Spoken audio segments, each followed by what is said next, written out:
अल्लाह रब्बुल जलाल ने जब से ये दुनिया पैदा की है तो खैर और शर का मुकाबला चल रहा है। जहाँ हक होता है वहाँ पर बातिल भी आता है और जहाँ पर बातिल होता है वहाँ पर हक भी आता है। लेकिन हमेशा हक जीतता है, बातिल जो है वो हार जाता है। हमेशा सच कामयाबी है और झूठ नाकामी है। तारीख बताती है कि हमेशा सच्चाई की कामयाबी हुई है और झूठ की नाकामी हुई है। और सच एक ऐसी चीज़ है कि जो इंसान के दिल के दरवाज़ों को खोल देती है और फितरत भी उस बात को तस्लीम करती है। हुज़ूर सल्लल्लाहु अलैहि वसल्लम ने जब ऐलान नबूवत किया, हज़रत जिब्राइल अमीन आए, प्यारे आका अलैहिस्सलाम पर वही का नुज़ूल होने लगा। प्यारे आका अलैहिस्सलाम अहले मक्का को कुरान सुनाते।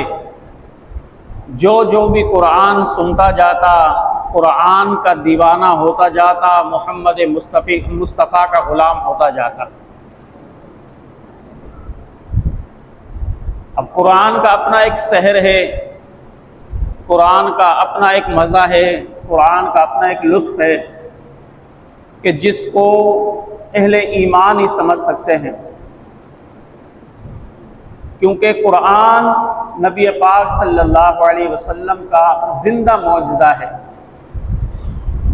अब आप देखें, कुरान ऐसा ज़िंदा मौजज़ा है कि अगर आपके सामने कोई किताब बार बार पढ़ी जाए या कोई बात बार बार की जाए तो आप उकता जाएंगे।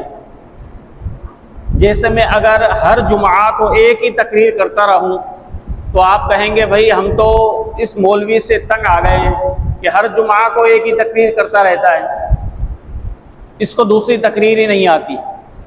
तो इंसान एक बात को सुन सुनकर उकता भी जाता है, एक किताब को पढ़ पढ़ कर उकता भी जाता है, दोबारा उस किताब को पढ़ने का दिल नहीं करता। लेकिन कुरान एक ऐसा जिंदा मौजज़ा है कि क़यामत तक लोग इसको बार बार पढ़ते रहेंगे। लेकिन इसके बार बार पढ़ने के बावजूद, कुरान को बार बार सुनने के बावजूद इसकी चाशनी, इसकी हलावत, इसकी मिठास कम नहीं होती, बल्कि अल्लाह और बढ़ा देता है। अब देखें ना, जिनको कुरान पढ़ने की आदत है तो वो चाहते हैं कि हम रोज़ पढ़ते रहें और ज़्यादा पढ़ते रहें, इसलिए कि कुरान की ऐसी चाशनी है, ऐसा अल्लाह का ज़िंदा मौजज़ा है कि कुरान पढ़ने से आज तक कोई उकताया नहीं है, बल्कि जिसने भी कुरान पढ़ा है उसका दिल चाहता है कि मैं दोबारा कुरान को पढ़ूं।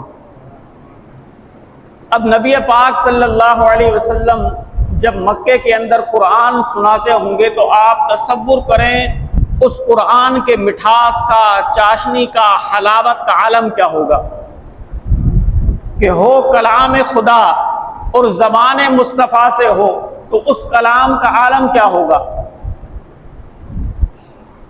जब नबी पाक सल्लल्लाहु अलैहि वसल्लम पढ़ते होंगे अल्हम्दुलिल्लाहि रब्बिल आलमीन अर्रहमानिर रहीम मालिकी यौमिद्दीन इय्याका नअबुदु व इय्याका नस्तईन, जब हुजूर की ज़बान से अल्लाह की हम्द की जा रही हो और जब लोग उस हम्द को सुन रहे होंगे तो बताइए उस हम्द की चाशनी क्या होगी।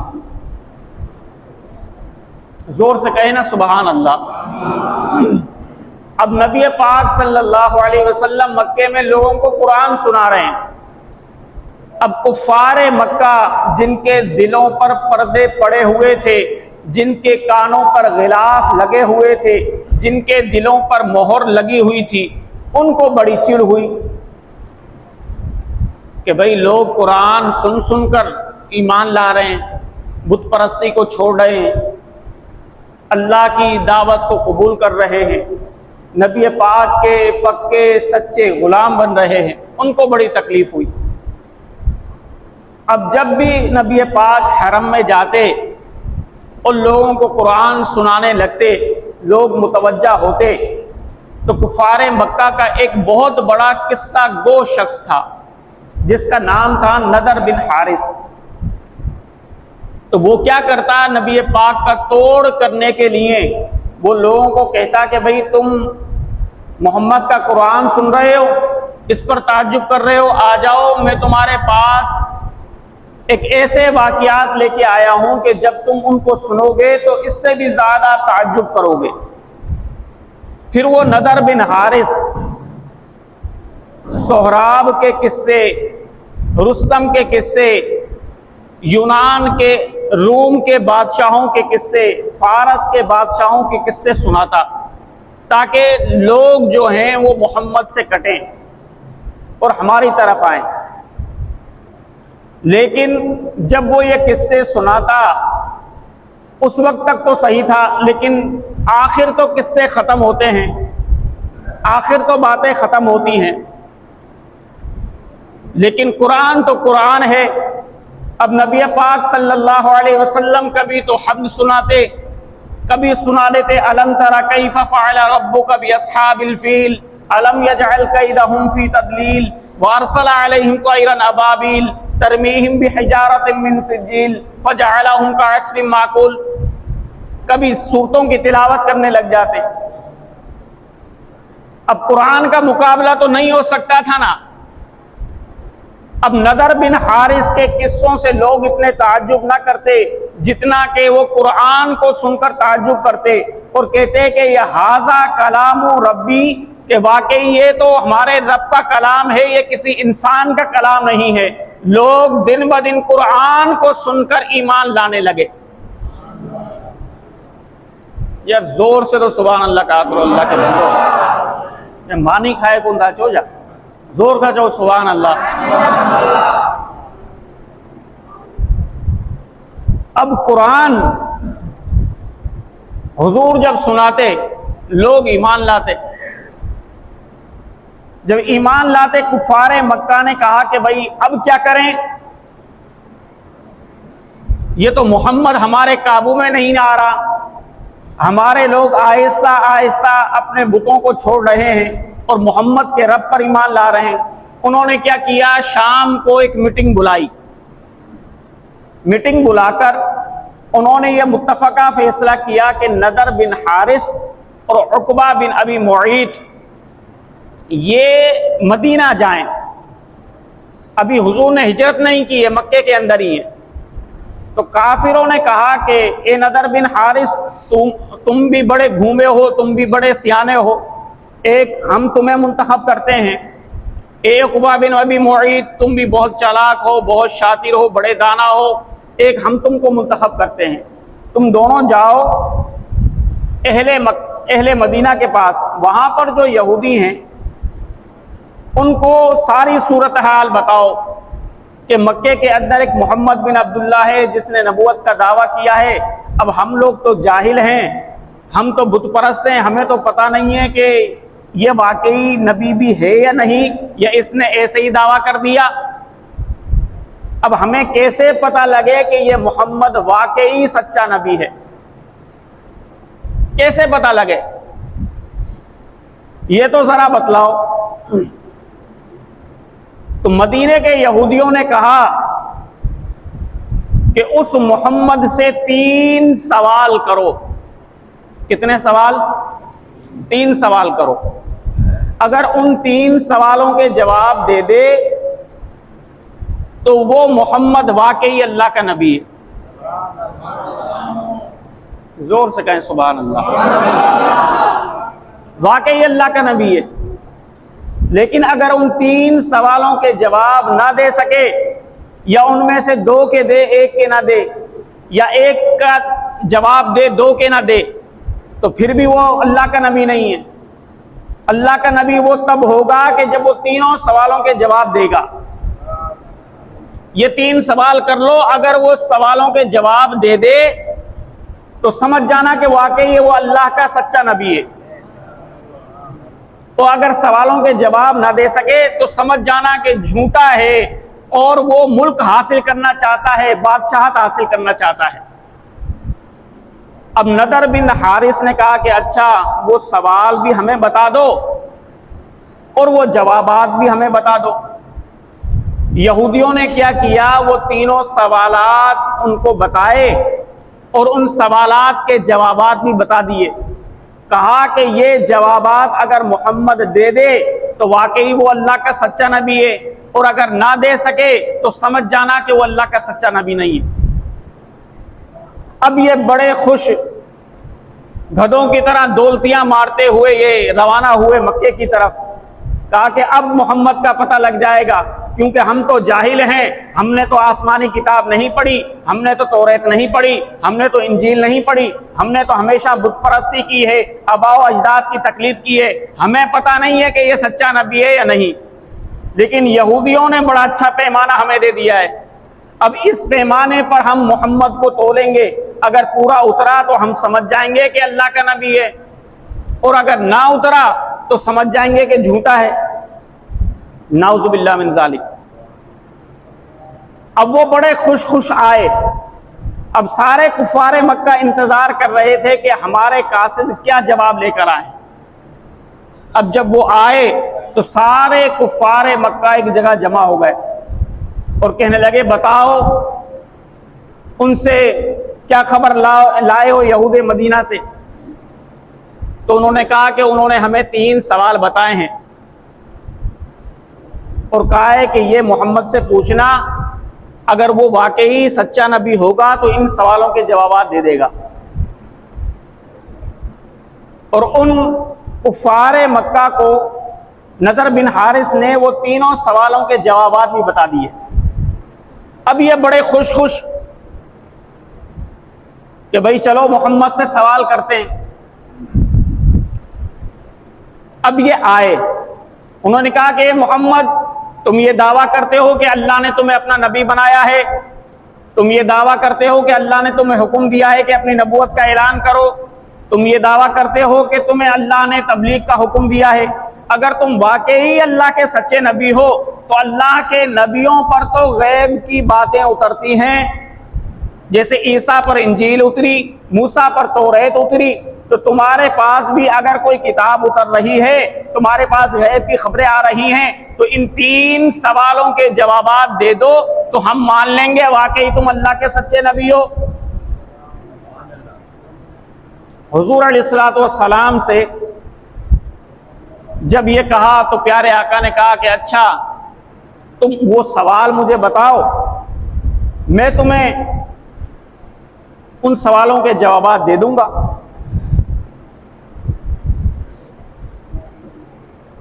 अब उन कुफारे मक्का ने कहा कि मोहम्मद, पहला सवाल तो ये है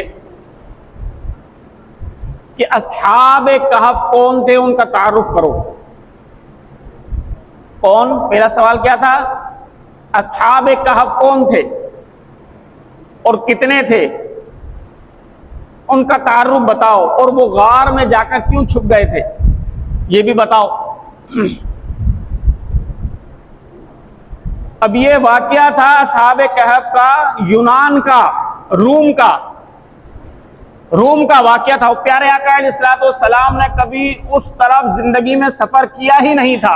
ये तमाम कुफारे मक्का को पता था और उनको यह भी मालूम था कि अहले रूम का कोई शख्स मोहम्मद मुस्तफ़ा से मुलाकात के लिए आया भी नहीं है, क्योंकि जिंदगी उनके पास, शब व रोज उनके पास गुजरे थे मोहम्मद के। कहा कि बताओ अस्हाब कहफ कौन थे। हुजूर ने फरमाया अच्छा ये एक सवाल हो गया। दूसरा सवाल, तो कहने लगे उस बादशाह का नाम बताओ कि जिसने मशरिक और मगरिब तक सफर किया, जिसने मशरिक भी देखा और अल्लाह का मगरिब भी देखा, उस बादशाह का नाम बताओ। हुजूर ने फरमाया तीसरा सवाल पूछो। कहने लगे बताओ रूह के मुताल्लिक तुम्हारा क्या अकीदा है। इंसान में जो रूह होती है, जानवरों में जो रूह होती है, उसके मुतालिक तुम्हारा क्या अकीदा है, बताओ। हुजूर ने कह दिया मैं कल बताऊंगा।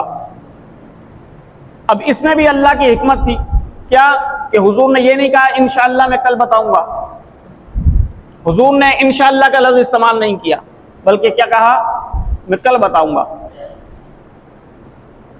अब हुजूर अलैहिस्सलाम को भुलाना मकसूद सिर्फ ये था ताकि तालीम उम्मत हो।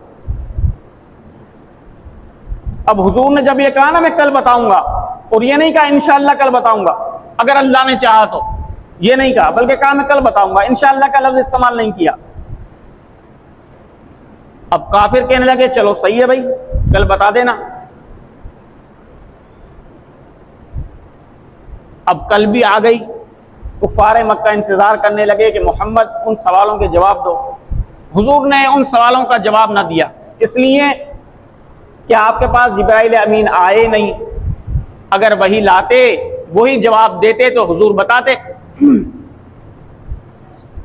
हुजूर अलैहिस्सलाम ने दूसरे दिन भी जवाब ना दिया, तीसरे दिन भी जवाब ना दिया।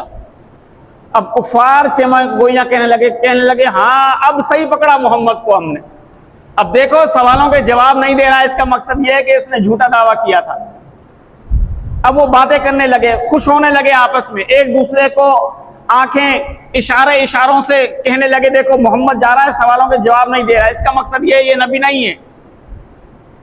हुजूर अलैहिस्सलाम का कल्बे मुबारक गमगीन होने लगा, आप रंज में आने लगे कि हजरत जिब्राइल अमीन नहीं आ रहे और ये कुफारे मक्का खुश हो रहे हैं। कुछ दिनों के बाद जब कुफारे मक्का ने बड़ा शोर और गुल मचाया कि मोहम्मद अगर सच्चा नबी है तो हमारे 3 सवालों के जवाब दे, सारी जगह पर यह शोर मचा दिया। कुछ दिनों के बाद हजरत जिब्राइल अमीन नबी पाक सल्लल्लाहु अलैहि वसल्लम के पास वही लेकर नाजिल हो गए। हुजूर को बताया ए प्यारे, अल्लाह ने पता है ताखीर क्यों की, इसलिए कि तूने इंशाअल्लाह का लफ्ज नहीं कहा, और ये भुलाना भी हुजूर को हमारे लिए था, ये तालीम थी। इसलिए नबी पाक सल्लल्लाहु अलैहि वसल्लम ने फरमाया कोई भी काम मुस्तकबिल का हो तो ये कहा करो इंशाअल्लाह मैं करूंगा, इंशाअल्लाह मैं कर दूंगा, इंशाअल्लाह मैं पढ़ूंगा, इंशाअल्लाह मैं जाऊंगा। इसलिए कि जिस काम के अंदर भी आप अल्लाह की मदद को शामिल हाल कर लोगे तो अल्लाह रब्बे जुल जलाल उस काम के अंदर बरकत पैदा फरमा देगा। अब हजरत जिब्राइल अमीन आए, वजह बताई ताखीर की कि इसलिए ताखीर हुई। अब अल्लाह ने भेजा है ए मोहम्मद सल्लल्लाहु अलैहि वसल्लम, आपसे जो ये 3 सवालात करे हैं, अब मैं आपको तीनों सवालों के जवाबात जो अल्लाह ने मुझे बताए हैं मैं आप पर उतारता हूं। ये तीनों सवालों के जवाबात आप कुफारे मक्का को दें ताकि उनके मुंह बंद हो जाएं। अब पहला सवाल, अब दोस्तों पहले सवाल की तरफ आते हैं, क्योंकि मेरा मौजू भी अस्हाब कहफ है, क्योंकि औलियाए किराम की फजीलतों का, रहमतों का, बरकतों का महीना चल रहा है। इसमें औलियाए किराम के फजाइल बयान किए जाते हैं। तो इस कुरान से मैं आपको बताने का मकसूद और मुद्दा सिर्फ ये है कि ये अस्हाब कहफ नबी पाक के उम्मती नहीं है। दौरे फितरत में ये ईमान लाए, ये अल्लाह के वली हैं, नबी भी नहीं है ये, लेकिन अल्लाह इनका जिक्र कुरान में कर रहा है। क्यों? इसलिए कि ये अल्लाह के वली थे।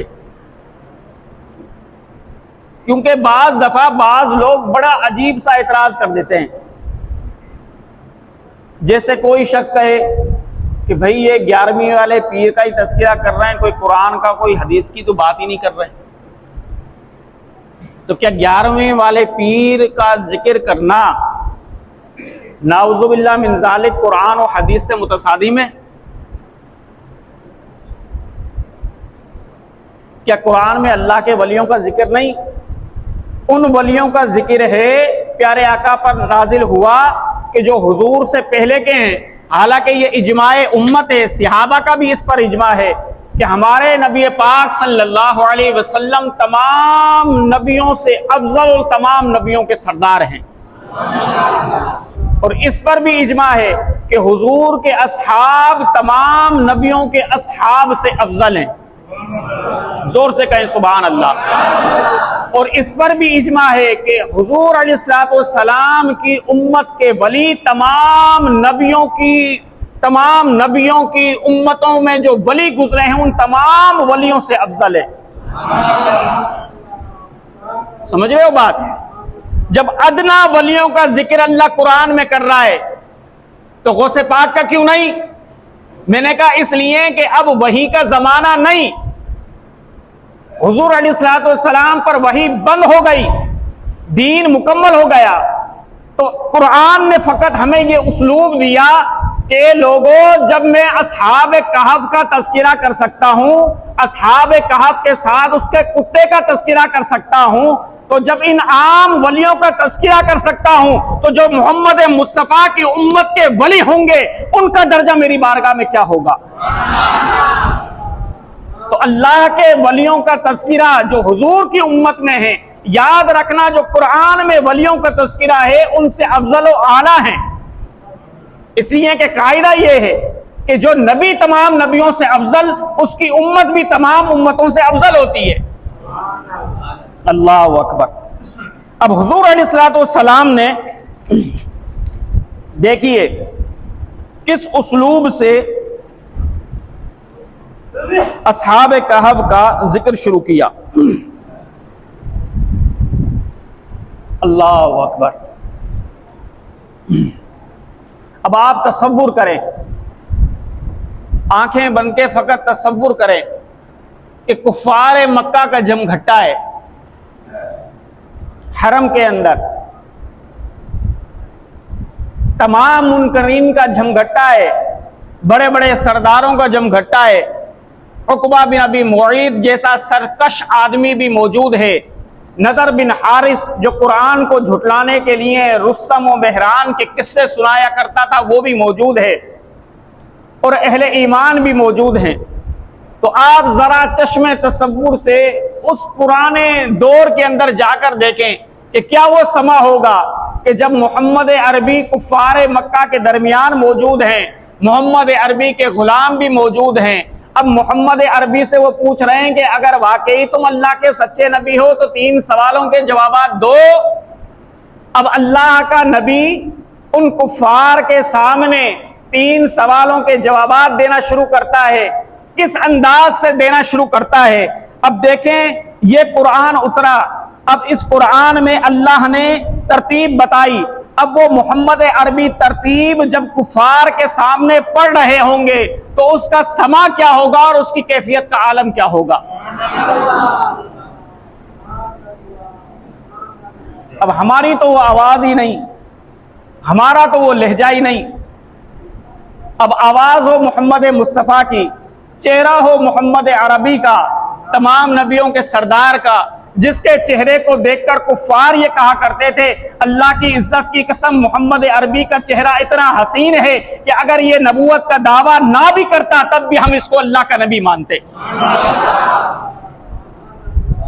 अब हुजूर की खूबसूरती की बात आई तो एक हदीस सुना दूं, फिर आगे बढ़ता हूं।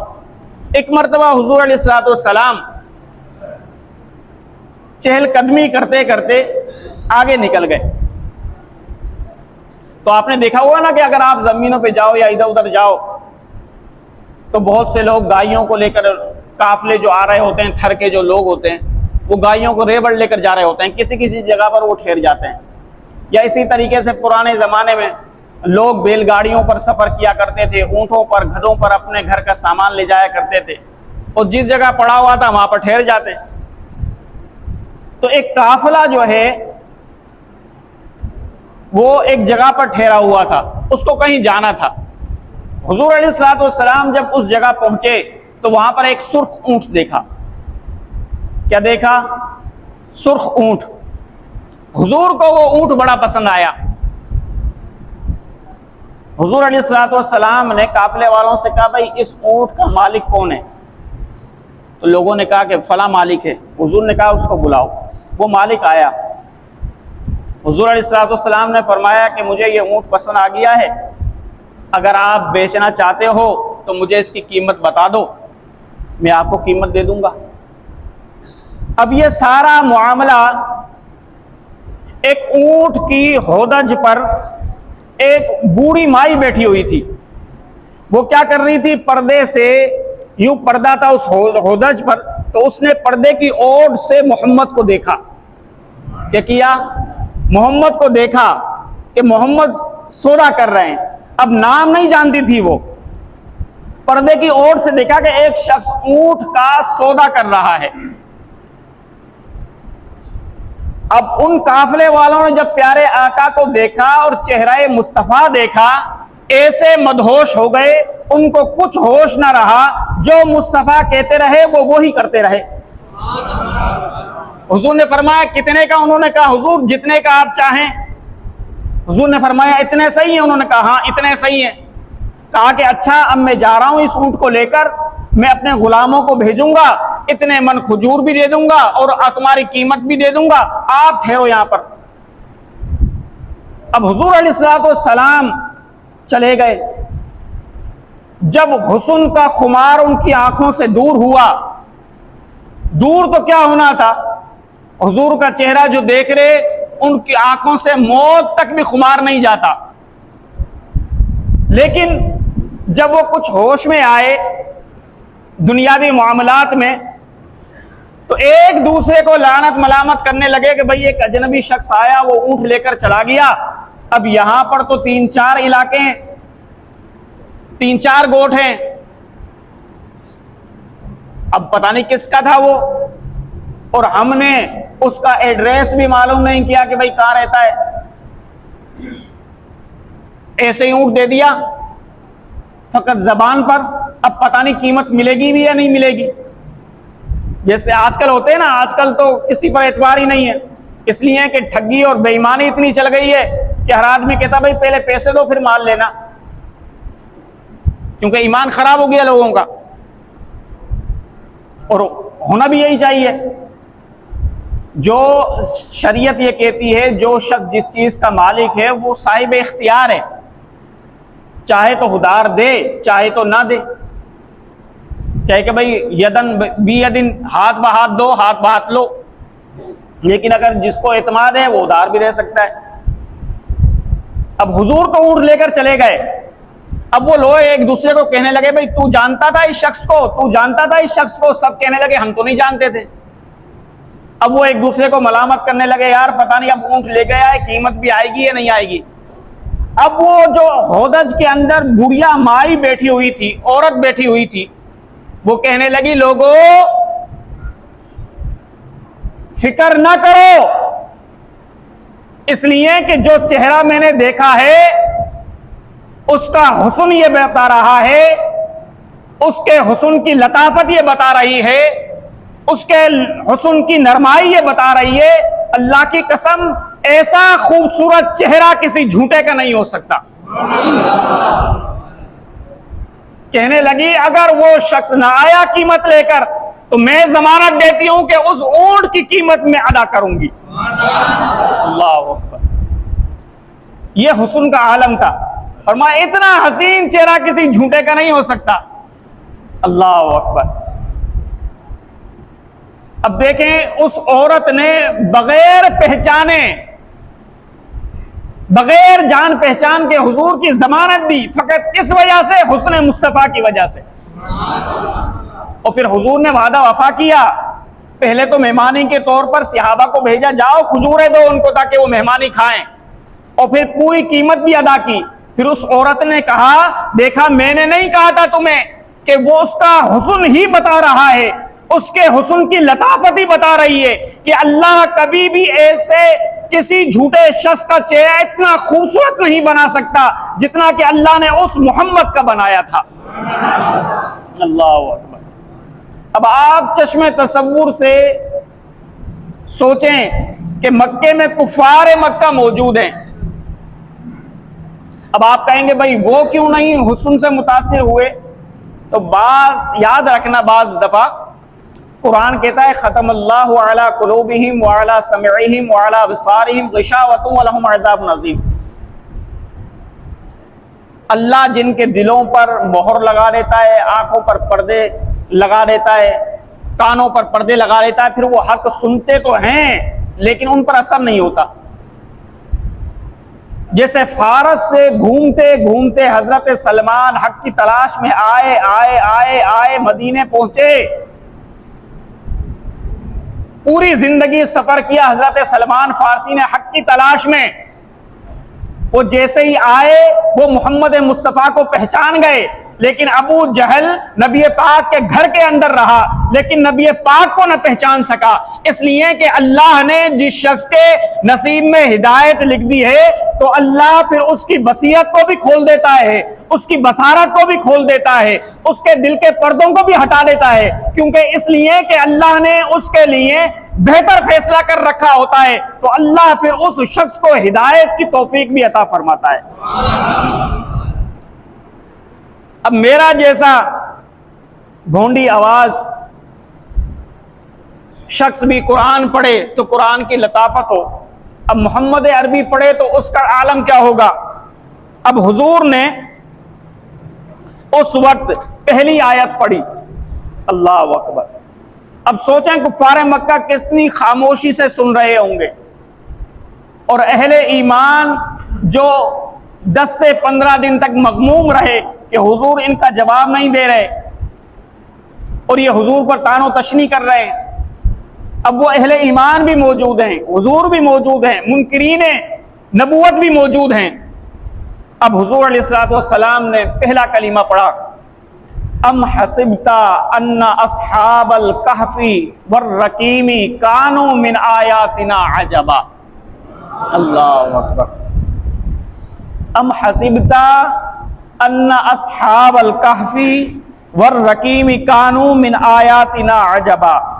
अब इसकी तफसीर इंशाअल्लाह अज़्ज़ा व जल आइंदा जुमा में करूँगा।